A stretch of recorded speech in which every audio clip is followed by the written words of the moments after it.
Everyone wants to take their business, their skills, to the next level. Small and mid-sized business owners have exceptional insight into how to do this. They endure and thrive because they find ways to overcome the challenges that come their way, and they can teach us valuable lessons to apply to our own companies and lives. Stephen Nooner, founder and owner of Alkali, a company with a unique process that helps businesses more effectively buy and manage their insurance programs. And Bob Gibbons, builder of Riata Commercial Realty, a real estate advisor and tenant advocate, are two prominent Metroplex businessmen who, along with their weekly guests, will ask their and your probing questions, finding impactful solutions that will help you reach for the next level. Here are your hosts, Stephen Nooner and Bob Gibbons. Welcome to The Next Level, Conversations that Propel Business. I'm Bob Gibbons. And I'm Stephen Nooner. And I'm excited to introduce our special guest today, Alex Vantarakis. Do you have to say it that way? Absolutely. Thanks for having me. I think he probably says that special, the whole my special Vantarakis. Greek, Vantarakis, owner of the Vant Group, is here with us. The Vant Group is an investment banking firm that specializes in transactions both buying and selling for businesses up to $50 million in revenue. To learn more, please visit thevantgroup.com. Welcome Welcome to the show that Stephen can't pronounce. I'm happy to be here. Did I say next level wrong? No, you said Vantarakis wrong, or at least you stretched it out as Welcome if it to the had show that I 14 syllables. Keep going. All right, so we like to start off with what we call the wisdom of others, which is where we take a quote, and this week you actually gave us two quotes that we thought were pretty good. We're not actually going to use the one you first gave us. We're going to use one that you embedded into the form. And so you said you can't see the picture if you're in the frame. That's true. And I don't know who said that, and you didn't mention it. I did. You did. So or at least I repeated it from somebody. As long as you can repeat it, that's important. Why do you like that one?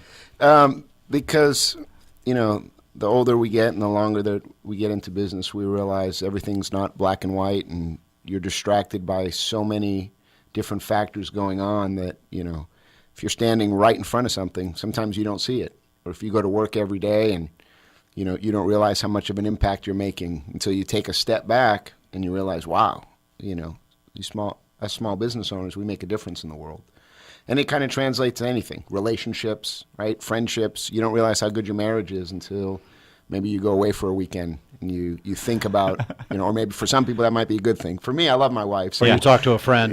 Well, I was actually thinking the inverse of that was when my wife goes away and I realize how hard it is to have 3 kids without her around. I super appreciate. I already appreciate it goes to another level. Absolutely. Before we get into your business, why don't you share with us how you got into your business?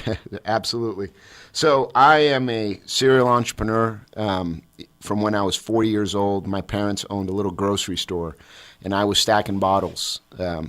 For those that don't remember, you used to be able to get money for bottles. So we used to stack all the bottles at the house, at the business. I worked from 4 on, and I loved it. Work is a substitute word for fun for me. I've been very fortunate that I do what I love. So how did I get into it? I was sitting in corporate America on my 4th job in 4 years because I thought I didn't get fired. I quit each job because I thought that I was supposed to be an entrepreneur. I thought I should be 5 levels up and running the whole business, and nobody else agreed with me. So I said, you know what? I'm going to take control of my life. I went to bizbuysell.com, which is like an MLS system for businesses. Yeah. I had $35,000 to my name. I reverse sorted the businesses by down payment. I could afford 3 businesses. One was 30 down, one was 32, and one was 34.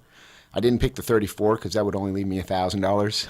I picked the 30, which was a maid company, which I was calling a commercial cleaning company because I didn't want to admit that I bought a maid company. Pride goeth before a fall. Yeah, well, we had one commercial client. So I would say I have a commercial cleaning company with some residential, right, as opposed to the other way around. So I bought the company in 1998. I ran it for 8 months, and I discovered that I was not suited to own a maid business. Because? So I'm from Boston originally. I got my MBA out there, and I'm not saying that to brag. I'm saying it to put in context of this story. I've got all this financial experience. I think I'm brilliant. I walk into this maid company with a suit on, with a little briefcase, and 16 women are staring back at me like, who is this guy? Why does he have a suit on? So I realized, Where's his broom? Right. Yeah. Here's a mop. Go clean something. Yeah. So I realized in 2 days that I didn't realize what I had just done. I mean, I'm 28 years old. I've never owned a business. For example, payroll was on a Friday. I don't understand payroll taxes or the fact that all my accounts receivable are out, and I didn't actually have money for payroll. So in all of my schooling, I tell everybody this, the best education, even though I only owned it for 8 months, and I would absolutely do it over again, even though it was a difficult time in my life, I got more education from owning that business than I did in 15 years of going to school. I learned how to manage people. I learned how to manage my money. I learned how to do marketing. I learned how to do sales. When you're in corporate America, you've got departments for everything. Yeah. When you're in small business America, you are the departments. And I learned all the departments sometimes. Right. I learned a lot about a lot. I learned it on the fly, and I got really lucky because I built it and I sold it. I sold it for 60% more than I bought it to another corporate America guy, although I warned him before he got in, don't wear a suit. So at the end of that 8 months, how many commercial clients did you then have? One. Still? Yeah. Do you count my office? The office we had? Well, no. All right, then one. Hey, at least I didn't lose them. Yeah. That's great. So I'm guessing that's not how you advise your potential buyers and sellers to decide what kind of business to be in today? So, if you think about it, did I do the right thing or the wrong thing? Right? I did something without knowing, and I took a leap. You took a risk. And 17 years later, I'm blessed to own a company that helps people buy and sell companies. So, and did you do that directly when you sold that company? Did you go straight into this business? Yeah. So the other side of the story that I didn't tell you was, so when I bought the business, a investment banker had the listing, and he made a certain commission. And then when I sold the business, I hired him to sell the business. And I did the math on how much money he made on commission and how much money I made working every day for 8 months trying to turn the business around. And I thought, this might be a good career. Not only was the money a factor, but it was the process that I loved. I was more excited about doing the due diligence and buying the business and doing analysis at the beginning and excited about selling the business and talking to buyers and all that. I loved both of those. What I didn't like what was in between, the actual running and owning of the business, which is ironic because I own 6 businesses now. But it's a different story. That's an owner-operator. It's hard to be a small business owner-operator, which is what I was. So once I sold it, I signed up with an association. I got my training, and I basically started helping people sell businesses. So did you know right away, within a very short period of time, I got to get this thing turned around and I got to get out? I mean, so let me share a little more with you. Okay. So I bought the business in August. I had massive plans to be like home advisor, where, hey, I'm in there doing maid service. Why don't I do HVAC, lawn care? And I had these grand visions. Okay. I told you I had 16 ladies staring at me. It was actually 18. I had 4 crews of 4 female employees. I had a manager and an assistant manager. I mean, for a small business, this had a GE type management structure in there. I mean, it was awesome. It was a very well structured business, except for 2 slight minor issues. Slight minor issue number 1: the manager who ran the business was married. The prior owner was a woman. The manager's husband did not like the fact that his wife was working for a man. This was in McKinney, Texas, in a very small part. Sure. I was married. She was married. There was nothing going on, but he just didn't want that. So I lost my manager within 2 weeks. Wow. 4 weeks later, my assistant manager, who was doing just as good of a job, I discovered had a propensity to use recreational drugs on the side, and I had to fire her. And then the rest was, I could spend the next hour telling you about the pitfalls and where it went. I'll tell you this. I'll tell you when you know that the end is near. It was a Thursday morning at 5:45 a.m. I had 4 crews. Each crew has a driver. You know how you become the manager of a crew? You have a driver's license. Okay? So the crews each had drivers, and only 4 people in the company could drive. I get a call at 5:45. Cough, cough, cough. I can't come in. I'm sick. It was a driver. I was like, okay, I still have 3 crews. And it was one of our busiest days. Next call. Yeah, my aunt is having brain surgery today. By the way, I'm not making up any of this. My aunt is having brain surgery today. She'll be okay tomorrow, so I'll be in tomorrow. Third call. I'm just not coming in. So I showed up for work. I had 4 cars, 1 driver. And I spent it was the only day I'd ever actually cleaned myself. And that was the day that I realized this is not for me. Wow. I'm not saying owning a maid business is not a good business. Sure. But as inexperienced as I was, I needed to take a step back and really reassess. So apply that to the typical business owner, right? Listen to this show. Like, that's obviously, man, that's painful. And that caused you to say, this is not the business for me. And you found your way. What about the person who loves what they do? Absolutely. And things are rocking. I know that you say that people need to be thinking about it. How do you get them to think about it? Absolutely. Great question. So, and to put things in perspective, everything that I went through is extremely normal in the normal course of owning a business. Sure. It just wasn't the rosy picture that I had envisioned. So I struggle through all of those now with all my other businesses. The big difference is, it's like playing tennis for the first time. The first time, you know how to play, but you don't have the skill to do it. Now, I know how to play and I have the skill. So the situation that we were in was what everybody's in right now. And to your point, everybody should always be thinking about selling their business. There's a great book written called The E-Myth. And the E-Myth's basic philosophy is every business should be treated like a franchise. What that means is you should have procedures and policies in place so that anybody can run your business. Required reading at Alkali. Exactly. Oh, really? That's interesting.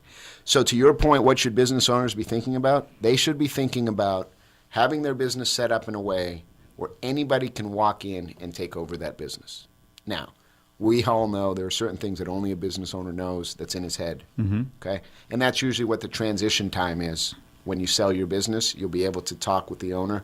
But before then, get your books in order, get your processes in order, have an employee manual, have a procedure manual, and just make sure that you're not the whole business.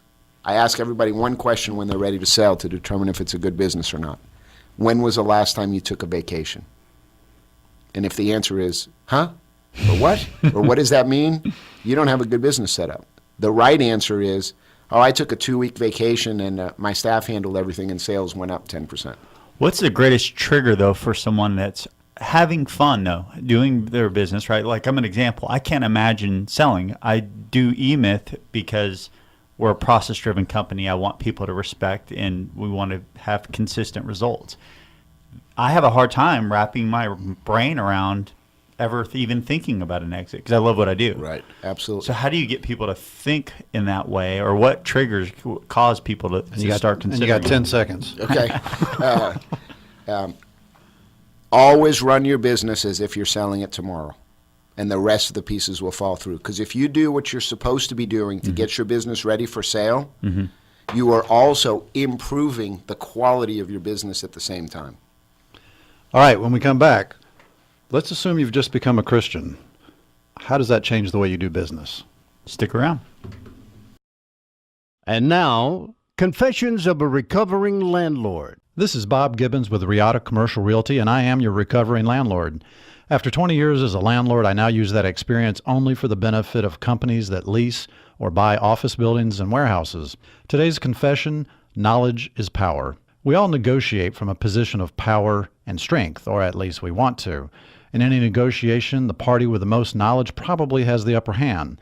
And landlords count on this being the case whenever you're negotiating a lease, because most landlords are professional real estate investors and they hire professional leasing agents and property managers. Landlords are in the market every day negotiating leases, while tenants probably only negotiate 1, maybe 2 leases every few years. So tenants feel outgunned. Don't let landlords have all the power. As a former landlord for 20 years, I understand how landlords think and what motivates them. So let me put that knowledge and experience to work on your side of the negotiation. To learn more, contact me at texastenantrep.com. Again, that's texastenantrep.com. Have you started making plans to take your business to the next level in 2016? Hi, I'm Stephen Nooner, founder and CEO of Alkali. We have a trademark process called the Empowered Advantage that enables CEOs, business owners, and entrepreneurs to more effectively buy and manage their insurance. Before sitting down to make your plans for the new year, here are just a few things to consider. Would you say that you have an actual insurance strategy, one that you can articulate, or have you just purchased a policy here and there over the years? If you have an insurance strategy, was it discussed under the pressure of a renewal deadline or considered earlier in the year to avoid fire drill decision making? If your answer was no to either of these questions, then you may not have the right partner on your team. Visit alkaliservices.com to contact us and take the next step to a bigger and better future. This is Amy Clary, President and CEO of Key Staff. We're a full-service staffing agency in the Dallas-Fort Worth area. Bob, Steve, if you want to get a new co-host or trade out, I'm happy to be your staffing expert. Welcome back, everyone, to The Next Level. We're here with our special guest, Alex Vantarakis, owner of the Vant. You're just not good at You that. did better the first time. I'm trying to make it Spanish. I'm sorry, Alex. Greek. I know it's Greek. All right, let's just move on. TheVantGroup.com. Welcome back. All right, Thank so there's a lot of companies that are similar to yours, and I hear that when somebody lists their business to be sold, they don't actually have a very high chance of it selling industry wide. What's the chances of that? Excellent question. So, when you're marketing a business to sell, you're selling a living, breathing entity. When you sell a house, you have comparables. And you've got 4 bedrooms and 3 baths in Plano. You're $125 a square foot. It's black and white.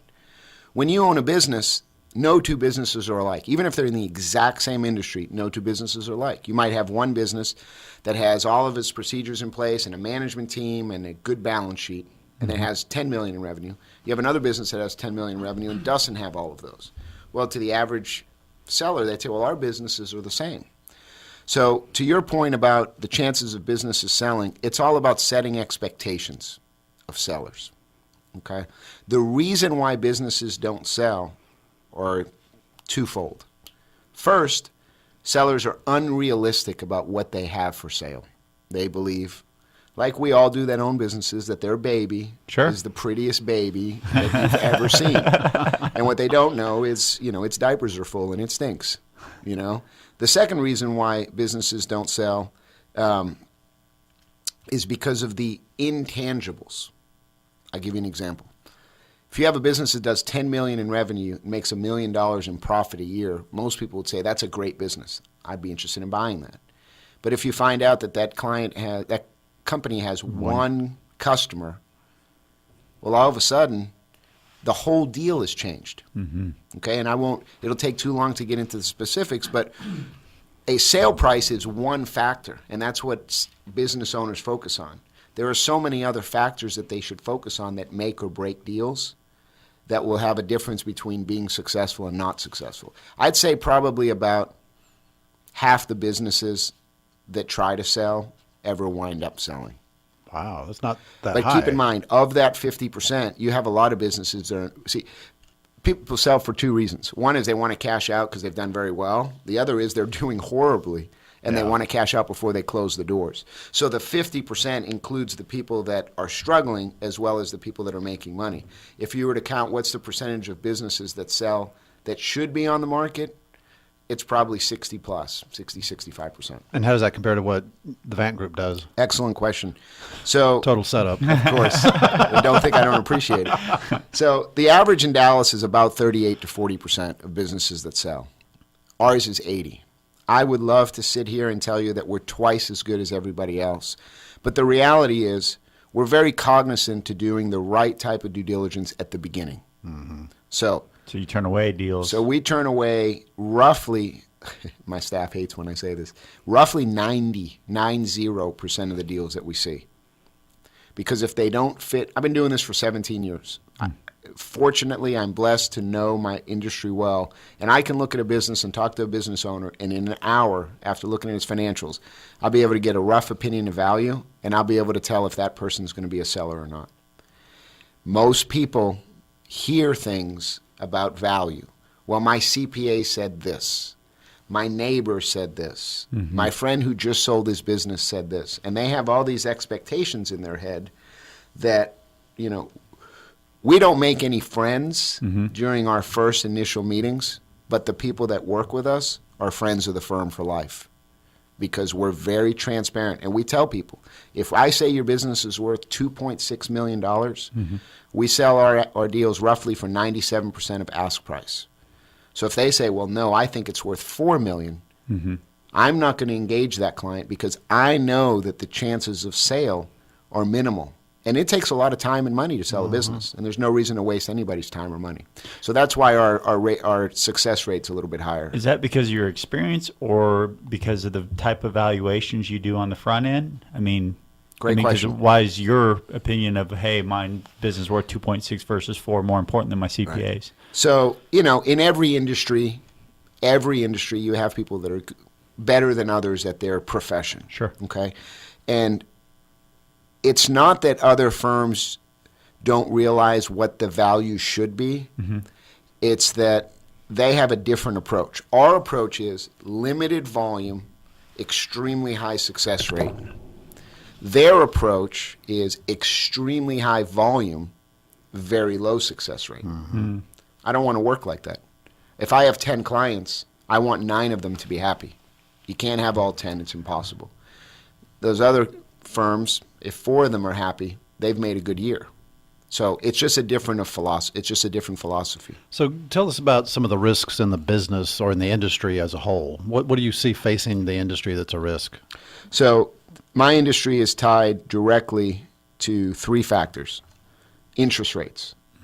The higher the interest rates, the higher the borrowing costs, the lower a buyer would want to pay for a business. Right. Capital gains. The higher the capital gains, the lower the take home from the seller, the higher sale price they would want. So you can understand if capital gains rates are going up and interest rates are going up, both sides are now looking for a better deal, and both sides are not going to negotiate. Then the third one is the general economy. If the economy's doing well, businesses are doing well, businesses sell. Those are the 3 main factors. What about you? So this show is going to air on Election Day. So what about presidential elections? Do they matter to business? Fortunately and unfortunately, they matter tremendously. You know, the strike of one bill that changes capital gains rates from 20% to 40% would literally stymie our business. Just do basic math. You sell a business for $1 million. At 20%, you're netting $800. At 40%, you're netting $600. But do you see people getting nervous right now, right before an election? Are you seeing any kind of slowdown? Oh, I'll just wait and see what happens? We had our first client whose CPA advised them to wait and see, which is the worst advice you could possibly give. Think about it. If capital gains rates are going to go, so basically what we're saying is we're going to have an election, and we're either going to have a business-minded Republican in office or, in my opinion, a non-business-minded Democrat in office. So you got a 50-50 chance at one of those 2 things happening. So if you have a business and you're contemplating sale, capital gains tax can't go up next year. It would be the following year. So my advice would be the opposite. Yeah. Right. If you have an indication that you want to sell, take your 20% capital gains rate right now before it could potentially change. It might not, Right. but there's a better chance than not that it will. Interest rates are definitely going to go up. Right. So immediately next year, you're going to get a tiny bit less value than you will this year. And one of the things that's interesting is when you look historically at the way the economy performs, it has historically performed better under a Democratic president than under a Republican. Now, some people will argue that that's because of the lag effect, that the policies that the Republicans put into place don't come to fruition until the Democrats are in power, and vice versa. Who knows? let's move on from that so we don't get bogged down in politics. But Let's talk about Jesus. exactly where I wanted to go. Aren't those the two things you're not supposed to talk about? Politics and religion? Hey, it's what our the it's our show's show. about. There you go. We'll talk about whatever we want.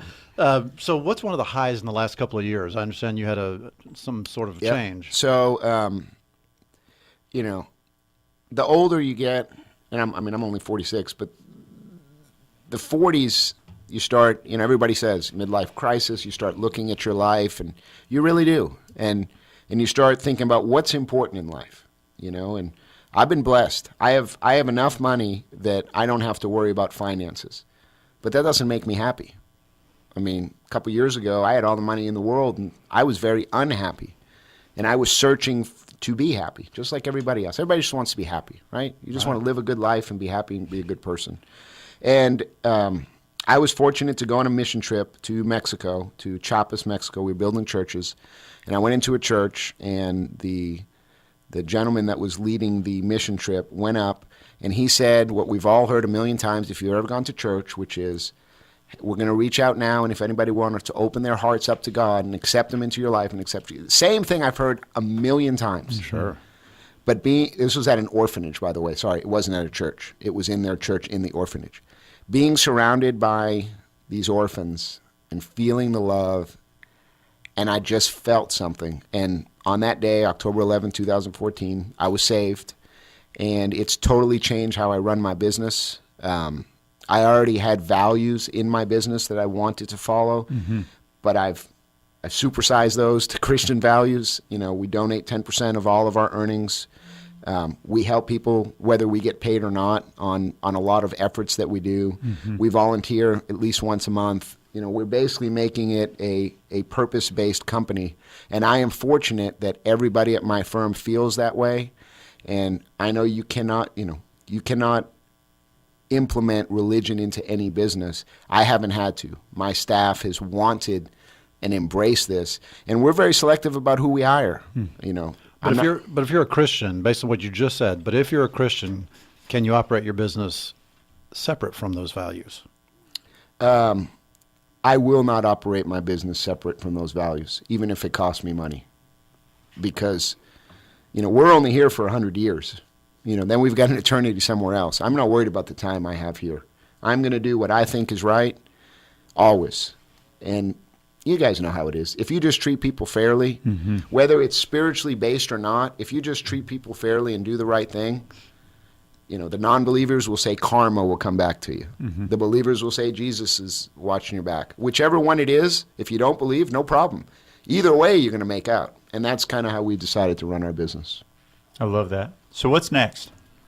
Interesting that you say that. So in addition to helping people buy and sell companies, I also have a private equity group where we buy companies for ourselves, and we also buy commercial real estate for ourselves. So we just recently closed on a catering company, Thornhill Catering, that was one of our offerings for sale. And it was such a good offering that I negotiated with the seller, and I wound up buying it.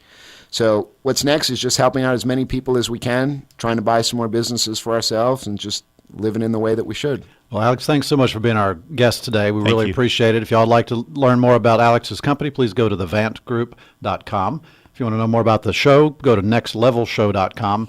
And you can find us on social media and see who's coming up next. Spread the word. Have a great week. Bye. You have been listening to The Next Level, Conversations That Propel Business with Stephen Nooner and Bob Gibbons. Join us every Tuesday at 1:30 p.m. for more prolific conversations that will take your business to the next level.